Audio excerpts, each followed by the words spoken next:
মায়েরা কিন্তু মাশাআল্লাহ সুন্দরই আছে। হ, আসলে খুব সুন্দর।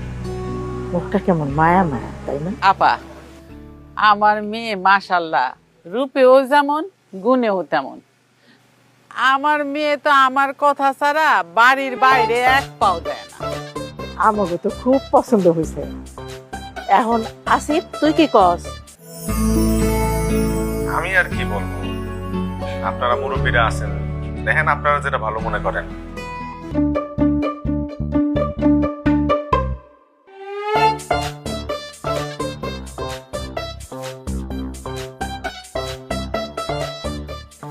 মাশাআল্লাহ, আমার ছেলে যখন পছন্দ হয়েছে আর আপনাকে যদি আপত্তি না থাকে তাহলে কিন্তু আপনার কথা আগাইতে পারে।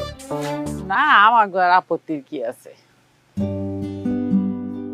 না, আমি কইতেছিলাম না, যেহেতু খোঁজ খবর করে আমরা জানতে পারছি ছেলে মাশাল্লাহ আয় রোজগার ভালোই করে, তো আমাদের তরফ থেকে কোনো আপত্তির কোনো কারণ নাই। হ্যাঁ, আমরা ইনশাল্লাহ আগাইতে পারি।